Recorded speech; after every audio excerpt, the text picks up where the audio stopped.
So being from Australia, we're actually one of the highest tax countries in the world. We've got really high income taxes, we've got GST, we've got capital gains tax. But one tax that I find ridiculous is something that we call banana tax. And that's actually, let me show you.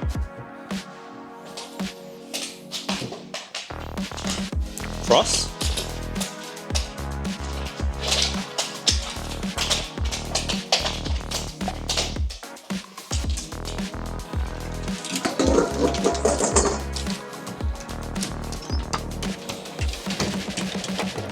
And apparently we have something called yogurt tax as well here too. But luckily for us, there's no mango tax. Alright, today's video is going to be a little bit more unstructured. It's going to be more of a walk and talk video while I drink the smoothie and go for a walk, and try and give you all the advice I've learned about running in the last 15 or so years that I've been running and working with runners and rehabbing runners and coaching runners, etc, etc. And yeah, hopefully you guys get something out of this today. Anyone else think this smoothie looks really disgusting?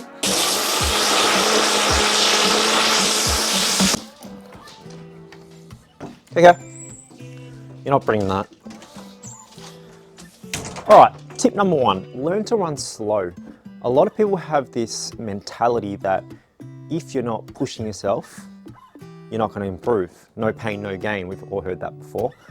But the reality is you can benefit so much from the really slow, easy stuff, but you can only benefit from a tiny bit of all-out efforts or really hard stuff. So I think it's a skill to be able to enjoy the slow, easy stuff. You know, most people, when they run easy, they actually run too hard. So yeah, that is probably my number one tip. Right? If you get anything out of this video, learn to run slow. Always use this phrase, embarrassingly slow. That's how easy your easy days should be, so that 1 or 2 sessions that you do a week, you can actually smash them, dominate them, and not feel like you're sluggish and going backwards. Second piece of advice would be knowing the purpose of each run. Why are you doing this run? Is it you're trying to improve your 5K pace? Is it for mental health reasons? Is it just to recover? I think having an established purpose of why you're doing something really keeps your structure and makes sure you stay to your training program and your intensities. This is extremely important as you get to high volumes, because the more volume you do, the more important how fast or slow you are and hit those training intensities. Okay, that person right there is looking at me like a weirdo. It's actually really sunny, but it's also pretty cold, hence my sunglasses and polar fleece combo. Tip number 3 would be to strength train. We all know how important it is to strength train, especially for injury prevention. That's probably the primary goal for strength training. If you can prevent injuries, as I said before, you're able to string together consistency and multiple months and multiple years of training. And I always get this a lot in the physio room. People always say, shouldn't running get me strong? And while that is true, it does get you strong to a certain degree, but it's certainly not the most effective way of developing tissue capacity. Kind of like doing 100 bodyweight squats. You know, yes, it's going to get you strong, but it's probably going to fatigue you more than if you did, 5x5 heavy squats, and it's going to be less effective.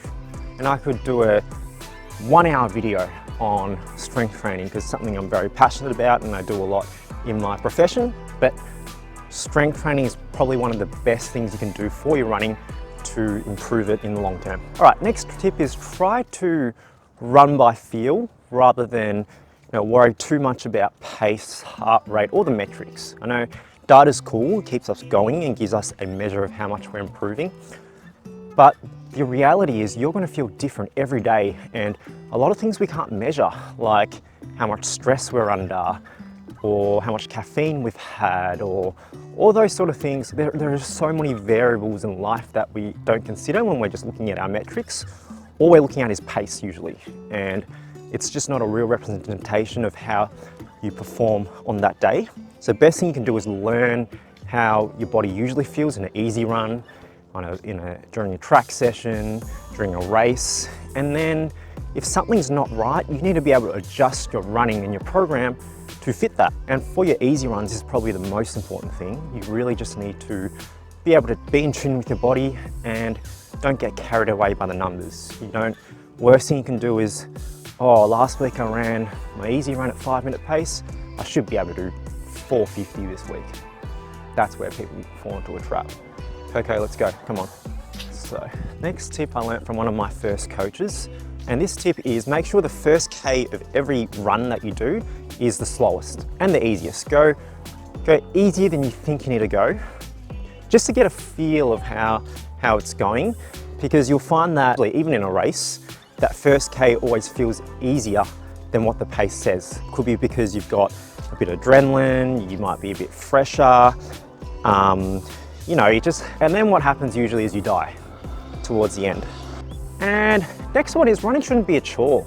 You should be able to run with freedom. And my advice would be try and find a way so that it's enjoyable, whether that's running with friends in a group, or listening to a podcast, or changing the time of the day you run. I'm gonna wait for this train to go past. Next piece of advice would be, if you don't have a coach or a proper training program, the best way to go about your structure is just don't do 2 days hard in a row. One day should be hard and the next day ridiculously easy. And that goes back to the principle I said in tip 1.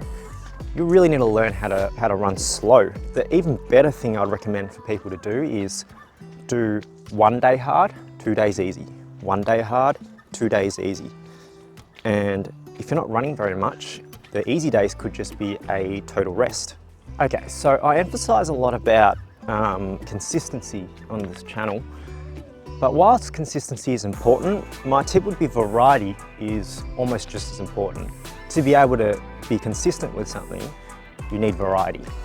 So swap things up so that you're, first of all, not adapting to the same stimulus all the time. So, even simple things like when you leave your house, do you turn right or do you turn left? If you turn right every time, maybe try turn left next time. So vary things up, things like what surface you're running on, what gradients you're running on, where you're running, who you're running with, the time of the day you're running.